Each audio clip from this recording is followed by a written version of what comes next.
Nueva York, jueves 4 de febrero de 2016. En una oficina del Banco de la Reserva Federal, un sistema automatizado recibe 35 órdenes de transferencia. Todas vienen del mismo lugar, el Banco Central de Bangladesh, que guarda parte de sus reservas internacionales en esa misma cuenta en Nueva York. Las órdenes suman, en total, 951 millones de dólares. Nadie en Bangladesh sabe que se están enviando. Nadie en Nueva York sospecha nada todavía. Los responsables llevaban más de un año dentro de los sistemas del banco, esperando el momento exacto para actuar. Todo empezó en enero de 2015, con un correo electrónico. Varios empleados del Banco Central de Bangladesh recibieron un mensaje que parecía completamente normal, de un supuesto candidato buscando trabajo. Bastó con que uno de ellos abriera el archivo adjunto. Ese clic instaló un malware capaz de moverse en silencio por toda la red interna del banco, observando, aprendiendo, esperando. Durante meses, los atacantes estudiaron exactamente cómo se movía el dinero. ¿Qué sistema usaba el banco para autorizar transferencias internacionales? ¿Quién tenía acceso? Y sobre todo, cuando nadie estaba mirando. El sistema que estudiaron se llama SWIFT, la red que usan más de 11.000 bancos en todo el mundo para enviarse órdenes de pago entre ellos.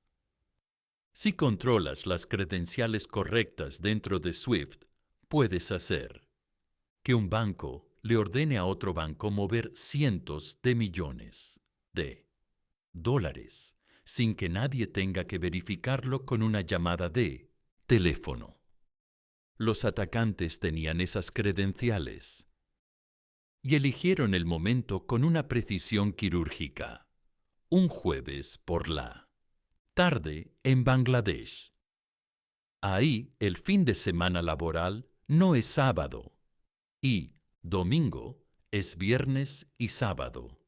Eso significaba que, en cuanto Bangladesh cerrara por el fin de semana, nadie iba a estar revisando nada durante un día entero.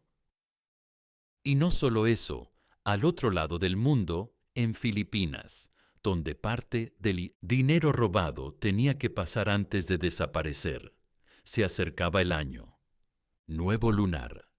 Otro país, otro banco, otro día festivo.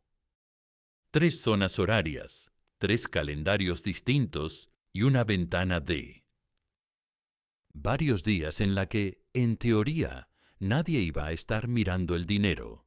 Al mismo tiempo, antes de enviar las órdenes de transferencia, el malware hizo algo más. Desactivó en silencio la impresora de la oficina en Bangladesh, la misma que normalmente imprimía automáticamente un reporte de cada transacción reciente. Así, cuando alguien finalmente llegara a revisar esa impresora, no encontraría ningún reporte extraño, no encontraría absolutamente nada. El viernes por la mañana, un empleado del banco intentó imprimir el reporte habitual. La impresora no respondía. Lo intentó de nuevo. Nada. Pensó que era un problema técnico cualquiera, de esos que pasan todo el tiempo. Nadie sospechó que ese fallo de impresora fuera, en realidad, la primera señal de que algo mucho más grande estaba pasando. Mientras tanto, en Nueva York, las 35 órdenes de transferencia seguían su curso. Aquí es donde la historia se divide en 2 caminos, porque no hubo un Solo freno de emergencia. Hubo dos, completamente distintos, y ninguno de los dos fue obra de un experto en ciberseguridad. El primer freno fue pura coincidencia. Una de las órdenes de transferencia tenía como destino una sucursal en Manila llamada Júpiter. Y resulta que, en una lista internacional de cuentas, bloqueadas por sanciones, había un negocio completamente distinto, en Grecia, que también se llamaba Júpiter. El sistema automático no distinguió entre ambos. Vio el nombre Júpiter en una lista de alerta y bloqueó por error 30 de las 30 y a 5 órdenes, deteniendo de golpe más de 700 millones de dólares. Ni siquiera los propios atacantes lo vieron venir. Los detuvo. Un negocio griego que no tenía absolutamente nada que ver con ellos. Pero 5 órdenes sí pasaron ese filtro, y una de esas 5, por 20 millones de dólares, tenía como destinataria a una organización en Sri Lanka llamada Shalika Foundation.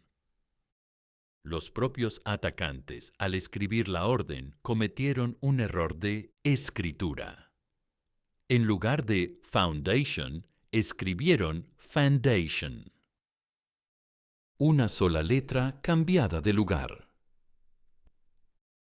Ese error llegó a Deutsche Bank, uno de los bancos intermediarios por donde tenía que pasar el dinero antes de llegar a Sri Lanka. Y algo en ese nombre mal escrito no encajó. Un empleado decidió no procesar la orden sin antes pedir una aclaración directamente al Banco Central de Bangladesh. Esa sola pregunta bastó para frenar esa transferencia y empezó a poner en duda todo lo demás. Para entonces ya era demasiado tarde para detener todo el daño. 4. Órdenes sí lograron completarse hacia una sucursal del banco RCBC en Manila, en una calle llamada Jupiter Street, la misma palabra que, minutos antes, había salvado por accidente a otro banco entero. En total, 81 millones de dólares habían salido de la cuenta de Bangladesh. El lunes, cuando por fin alguien en Bangladesh consiguió que la impresora volviera a funcionar, imprimió el reporte que llevaba días esperando, y ahí, en papel, apareció todo. Transferencias que nadie había autorizado por una cifra que ningún empleado del banco podía explicar. El pánico llegó de inmediato, pero entre el jueves en que salió el dinero y el lunes en que alguien finalmente lo notó, habían pasado casi 4 días completos. Y en esos 4 días el dinero ya no estaba quieto. En la sucursal de Manila, una gerente llamada Maya de Guito autorizó la apertura de varias cuentas a nombre de personas que, según se descubrió, después nunca habían pisado ese banco. El dinero entró a esas cuentas y casi de inmediato empezó a salir en efectivo, convertido a pesos filipinos. De ahí el rastro lleva a 2 casinos de Manila. Ahí el dinero robado se convirtió en fichas de juego, cambió de manos entre distintos operadores y volvió a convertirse en efectivo. Un proceso diseñado precisamente para que ese dinero perdiera cualquier rastro de dónde había salido. Cuando Bangladesh y Estados Unidos pidieron ayuda a Filipinas para recuperar los fondos, gran parte de ese dinero ya circulaba dentro de él. sistema de casinos del país, protegido en ese momento por una ley que ni siquiera obligaba a esos casinos a reportar movimientos sospechosos de dinero. Años después, la justicia filipina sí encontró a alguien a quien responsabilizar. Maya de Guito, la gerente de la sucursal, fue declarada culpable de 8 cargos de lavado de dinero, condenada a decenas de años de prisión y obligada a pagar una multa de más de $100 millones. De los 81 millones que llegaron a Filipinas, las autoridades solo lograron recuperar con los años alrededor de una quinta parte. El resto sigue, hasta hoy, sin aparecer.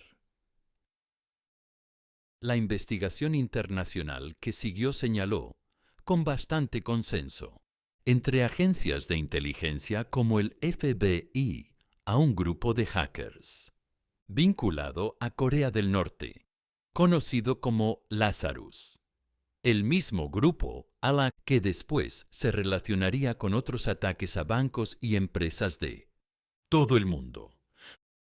De los 951 millones que intentaron robar, un negocio griego bloqueado por sanciones detuvo más de 700. Una letra mal escrita detuvo 20 más. 81 millones de dólares desaparecieron y la mayoría de ese dinero nunca volvió. Pero si esa orden hacia Sri Lanka hubiera estado bien escrita, y si esa sucursal en Manila se hubiera llamado de cualquier otra forma que no fuera Júpiter, el robo más grande de la historia bancaria, no habría sido de 81 millones. Habría sido de 1000. Este canal ya te ha contado historias de sistemas enteros cayendo por un solo comando mal ejecutado, de empresas encerradas fuera de su propia infraestructura. Esta vez el error no lo cometió la víctima. Lo cometieron los propios atacantes, y fue justo eso lo único que evitó que este robo pasara a la historia como el mayor de todos los tiempos. Si te gustó esta historia, dale like y suscríbete. Nos vemos en el próximo video.